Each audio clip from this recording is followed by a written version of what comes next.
Everybody, JC here with another T&I toy review.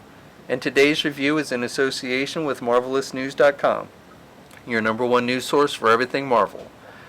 And for today's review, we're going to take a look at the new Hasbro Marvel Legends Infinite Series Avengers Wave 2 Fierce Fighter Spider-Woman figure. Now this figure comes packaged in the same style of packaging that we've seen with the other Avengers Legends figures for both Wave 1 and Wave 2. You've got the reddish and black packaging.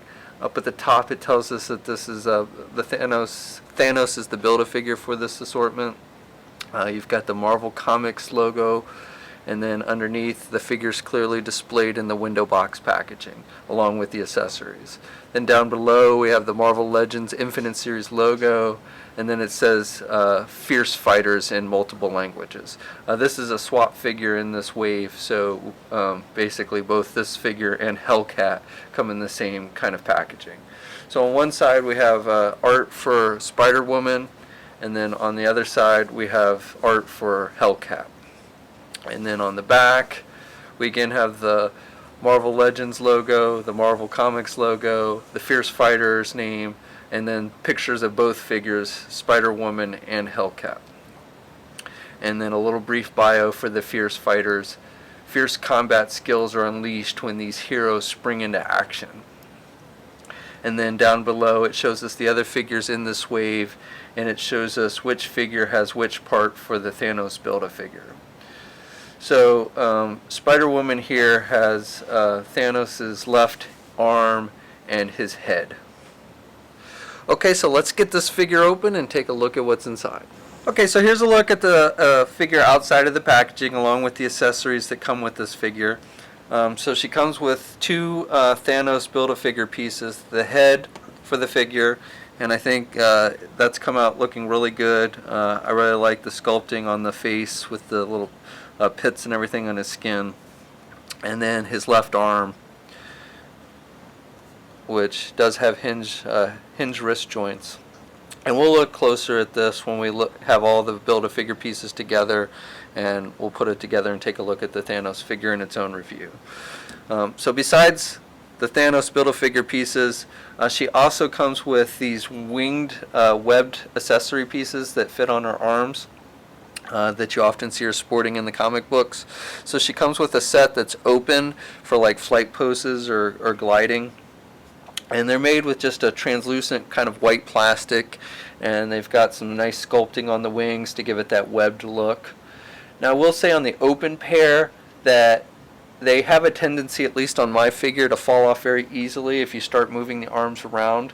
So really it's good for posing, you know, if you want to have her in this kind of pose with her arms up and the wings out for your shelf, then I think they work nice. But if you start trying to move it around and stuff, again, has a tendency to kind of fall off, at least on my figure. And when you're putting them on, you want to make sure you get the wings kind of under her hair, which is made with a hard plastic. Otherwise they won't really fit on there. And they just fit. They've put little holes on her arms, her upper arms, and they just have little pegs that fit in. So you can see they just fit into these little holes on her arms. So besides that, she also comes with a closed pair of wings so that you can like have her wings, you know, have her arms down, but yet still have the wings on, and it doesn't look funny. Like on the old Toy Biz one, yeah, they made the wings kind of. It was just a weird kind of material, clear, soft material. It wasn't cloth, but it was like a vinyl material, and it didn't look very good. So I think this looks much better, and these closed wings look or don't fall off as easily, so you can move her around more and stuff. So this is probably the wings that you'll end up using the most. Though there it goes, it just flew off. So cool effects. I'm glad that Hasbro included that. Like I said, the biggest drawback is they do kind of, especially the open wings, do kind of fall out somewhat easily, at least on my figure. So just something to be wary of. And just to give you a comparison, here's that Toy Biz Spider-Woman figure I mentioned. And man, this thing's kind of hideous looking compared to this new figure. You never really thought about it at the time, but damn, these Hasbro female figures are much improved over those old Toy Biz ones. But you can see, with that one, they used the kind of vinyl material. And actually mine is kind of ripped a little bit off her arms over the years. But I definitely like the plastic look more than that soft material that they used on the old one. So I really like the overall look of this figure. In fact, it's probably one of my favorite figures in the second series of Avengers Legends. I think they've done a really good job with the sculpt on it and capturing the overall look and feel of Spider-Woman, at least in the more modern comics that we see her in. Now, as far as I can tell, they've reused the body mold, the upper body, and the legs from that Miss Marvel figure from the Target 3-pack, which I also believe that figure reused the mold from the Moonstone figure from the San Diego Comic-Con exclusive set. Now, I don't have that figure anymore. I gave it to a fellow toy reviewer to review it. But it definitely seems to incorporate the body, upper body of this Miss Marvel figure and the legs. And you can see, both figures are well endowed in the upper area and also in the back area. But I think it stands out, and I think it looks better on this figure, probably with the way the costume is sculpted, painted on and everything. And, that is very true to what we see in the comic book. So, again, I think this mold works really well. Not that it doesn't look good on Miss Marvel, but I think it works really well with this Spider-Woman character. Now, as far as the arms go, the arms seem to be new. I haven't been able to pair them up with any other figures, possibly because of the holes that they have on it for the wings. Definitely not the same arms as Miss Marvel. And then the hands, originally I thought, when I first saw this figure, I thought it was the same hands that we saw on the Marvel Legends X-Men Storm figure. Very similar with the posing of the fingers, but they are different. Spider-Woman's are much more in a kind of a web spider shooting pose. She doesn't shoot actual webs like Spider-Man, but she definitely kind of has that pose with her fingers. Now, I will say that I would have liked to have seen maybe an alternate pair of regular hands. You can definitely get her in some Spider-Woman-like poses with these hands and everything, but I think it would have been nicer if we gotten an extra set of hands that weren't so, with the fingers all out like that. Paint-wise, not too bad. There are some areas on my figure, at least, and I should preference this video that the final release version may vary a little bit from what is seen here. So hopefully, like with some of the paint apps, they'll be improved on the figure. So like on the feet, on my figure, the actual feet are a lighter shade of yellow than the rest of the boot. There's some kind of red shading on a lot of the yellow on the boot and the arms and even in the midsection. And so definitely, but it's very clean on the actual feet, and it's a much brighter yellow. It's not too bad, but you definitely, if you start looking at it, you can notice that it is a brighter yellow than what's on the rest of her boot.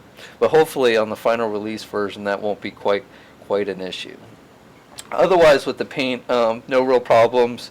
The maroonish red for her costume, really no wash work there. She's got the whiteout eyes. She's got the red lipstick on. And I like the head sculpt on this figure. I think it came out looking nice.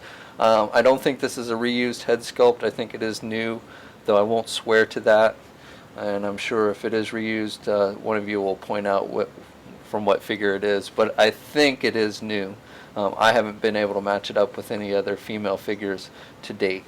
The hair is sculpted. It's a hard plastic, as I think I mentioned before, which I don't really like because it does limit the movement of her head some.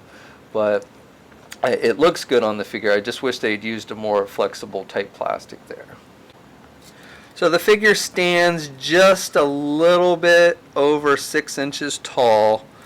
Scale seems to be pretty good, fits in with the other female, modern female Marvel Legends. She's maybe just a hair taller than Miss Marvel from that Target set, but for the most part they're pretty much the same size. Articulation is pretty good for the most part, a little bit limited with the head because of the hair. She can turn her head about that much. You can kind of move it maybe a little bit more, but you kind of have to cock her neck a little bit crooked to get her to turn the head any more than that. She has some down movement, though not a whole lot, and really no up movement. She can't look up at all because of the hair. Arms are attached with your standard ball hinge joint, so she can get her arms out all the way. She can rotate her arm pretty good for the most part. The wings, especially if you got the open wings on, will probably fall off if you start moving her arms around, but she does have good rotation there. She's got the bicep swivel. She has swivel at the elbow as well as a single hinge joint there, so she can bend her elbow about that much. And she does have the swivel at the elbow, and then she has the swivel at the wrist, and she has a hinge at her wrist, so you can get her hands up and down for some web shooting poses. She's got the midsection joint where she can swivel there at the midsection, and she's got a little bit of up and down movement, more up than down. And one thing to note again with the paint is where it's kind of rubbed a little bit on the yellow there, so when you have her look up, it's kind of, at least on my figure, the paint's kind of worn a little bit. Again, that may not be too much of an issue on the final release versions, but just something I wanted to point out. You can see like her belly button sculpted in there, kind of peering through her costume. The legs are attached with ball joints, but she can only do about the splits about that much with the way her hips are sculpted. She can get her leg forward good and out and back about that much. She has a thigh swivel. She has the double jointed knees, so she's got good bending at the knees. She does not have a swivel at the boot cuff, but she does have the ankle pivots. And she has 2 peg holes on the bottom of her feet. So that's my review. Again, I really like this figure. I think it came out looking great. I think Hasbro's really been kind of knocking it out of the park with their female figures recently, and this one is definitely not a disappointment. I like the details. I like the sculpt. The only thing I would have liked is maybe more flexible for the hair, so she would have a little bit more movement with the head, and maybe an alternate pair of hands. And then I like the winged effects that they've added for it, though they do have a tendency to fall out, which can be a little bit of a pain, but it's not too bad. So this figure, which is part of the second series of Avengers Legends, should probably start hitting shelves sometime in March. I don't have an exact release date, but from what I've been told and everything, I think we'll probably start seeing these hitting shelves here in the United States sometime in March. So that's my review. Please leave a comment. Let us know what you think. If you're so inclined, please like the video. If you haven't already, please subscribe. And if you'd like to check out a full gallery of still images for this figure, then head over to marvelousnews.com. There is a link in the description below, and you can check those out. We will be looking at the rest of the figures in this wave. We've already looked at Batroc and the Age of Ultron Captain America, and we still have Hellcat and the Age of Ultron Hulk and the Age of Ultron Mark 43 Iron Man figures to look at, and then of course the Build-A-Figure Thanos, which is probably one of the things that most people are anticipating from this wave. So be sure to stay tuned for those, and until next time, I'll catch you all later.